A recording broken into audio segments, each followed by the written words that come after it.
গৌতম কুমার ভাদুড়ীর আমাদের মা। আমাদের মা খুব মিথ্যে কথা বলতো। রক্ষণশীল পরিবারে দাদু ছিলেন বেজায় কড়া মানুষ। নিম্ন বর্ণতার মহুরীকে পর্যন্ত উঠতে দিতেন না বারান্দায়। ওদিকে মা তখন বাবু মুস্তাফিকে খেতে দিচ্ছে রান্নাঘরে। মায়েরই দেওয়াই নাম, ডাহা মিথ্যে, কিন্তু নিরুপায়।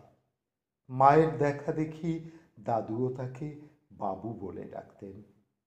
প্রকৃতত সে আমার ক্লাসমেট আমজাদ হক। কার যেন রেডিও চুরি করে ধরা পড়েছিল সত্য কাকু, রোগা বউ, গরিব বেচারা।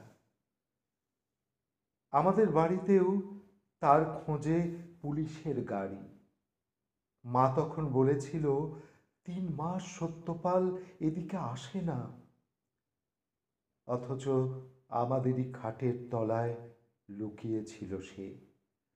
যতদিন না হয়েছে পুরনো সে রেডিও উদ্ধার, মাই নাকি পেয়েছিল কাঁটা ঝোপ পুকুরের ধারে।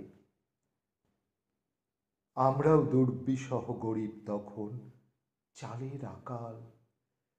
1.5 কৌটো চাল দিয়ে ছোট বড় 6 জনের দিন। সকলের খাওয়া হলে খেতে বসত মা। ফাঁকা ডেচকি ঢেকে রাখত ভাত আছে বলে। যতদিন ঢাকা তুলে পরীক্ষা করেছি, জল শুধু। হসপিটালে ভর্তির আগেও এরকম 1000 মিথ্যে কথা অনর্গল বলেছিল আমাদের মা। ফিরে আসবে বলেছিল।